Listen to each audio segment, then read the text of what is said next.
Welcome back to San Diego People. I'm Sandra Moss. Our focus today is helping parents get their students ready for the fall semester.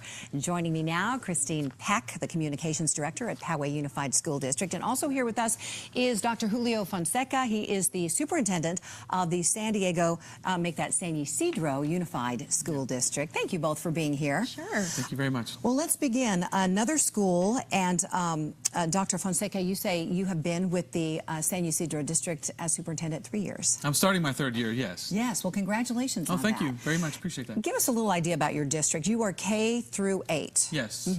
We're in San Ysidro. It's literally the last exit before you enter the Mexican into TJ. We have about 5,000 students, and we speak about 14 different languages in our community. Unfortunately, our community is about 98% poverty level, so those are some of the challenges that we're experiencing in helping kids get back to school.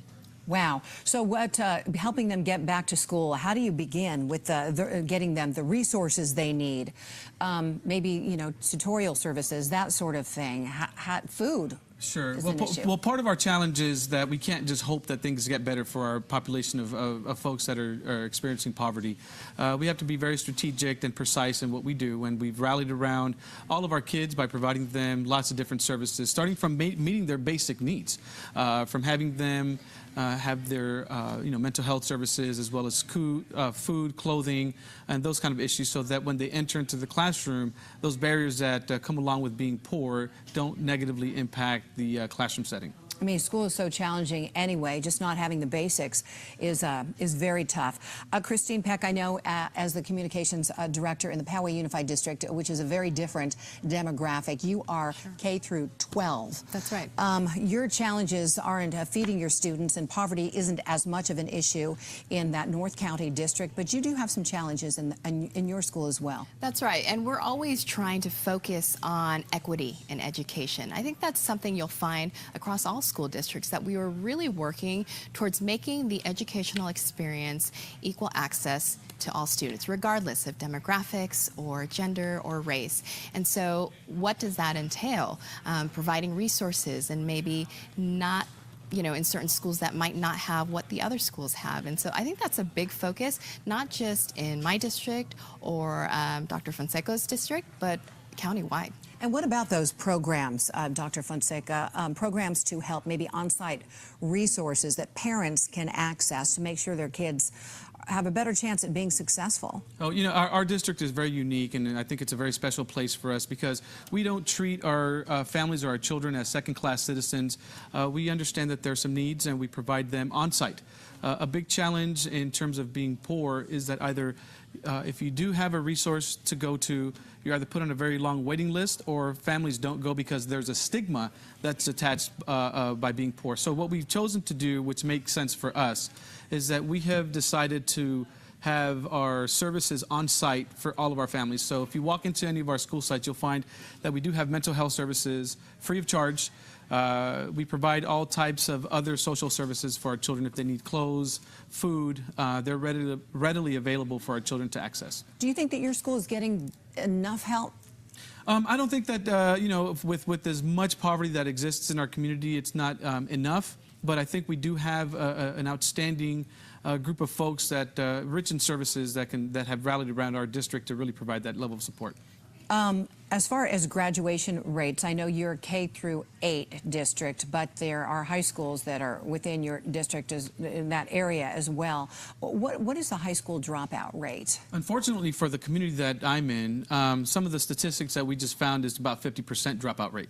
And define that community exactly, specifically. The boundaries of San Ysidro. You know, the members of the community that live in that area have a very tough time with moving forward beyond the confines of that city boundary. So 1 out of every 2 high school students won't graduate. That's correct. And how does that impact your community? It's very difficult in that it doesn't really allow for the members that live in the community to expand and move beyond.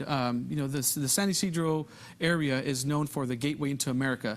So what we're hopeful to do with our school system is to provide a gateway to the future. So we've rallied around the educational system, and we have strongly believed that it's the civil rights movement of of our time to really move forward to make certain that our kids have that opportunity to succeed, not only beyond high school, but in college and in life. Right. Christine, let's talk about one of the big challenges in your district right now, and that is you have a new superintendent. You've had a lot of turmoil in the Poway School District this year. Tell us about the changes. That's right. We have Dr. Marion Kim Phelps, and she just started in May, and already in her short time here, she's made a big impact. You know, when she started, we did have a divided school board, and she's really worked to bring that board together and focus on moving the district forward. And you know, we've been really busy over the summer trying to get the district ready to welcome nearly 36,000 students to back to school next week. Some of that work requires hiring new principals. We have principals who promote or retire or move on in their careers. And one of our big jobs is making sure our leadership positions are filled so that the school district moves with a very smooth start. One of the keys to success in school is making sure the kids actually get to class attendance, and that can be a challenge, and it's an important one to hurdle to overcome, isn't it? It is. It is. It's really, really difficult.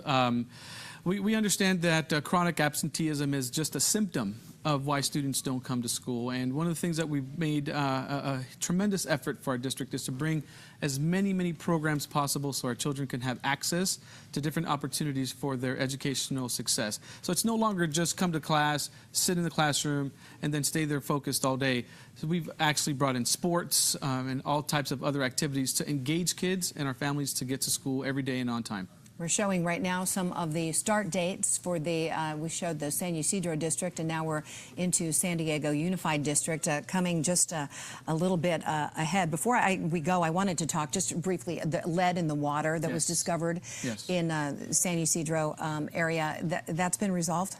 We're working on it. You know, I have to say that I'm very proud to be one of the first to uncover this as a major issue for our kids, because it's not only for us. It's, you know, now it's been discovered that it's county-wide and most likely across the nation.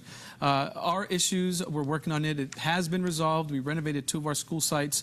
However, there is some law that we have to test the waters beyond our fixtures.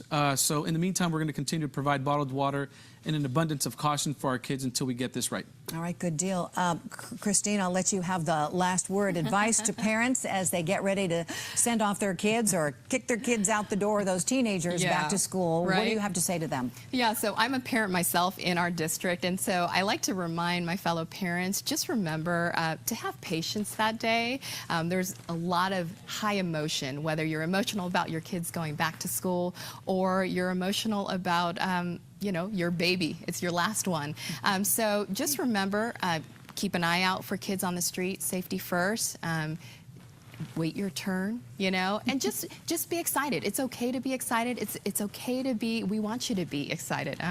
We recently made a music video. I don't know if we can show it later on, but that's part of building the excitement, a team atmosphere that it's not just your school that's going back that day, it's the entire district. Getting people involved. Christine Peck, Communications Director at Poway Unified. Dr. Julio Fonseca, the Superintendent at San Ysidro Unified School District. Thank you both for joining me. Thank you so much. It was a pleasure. Good luck this school year. Thank you. Thanks. Still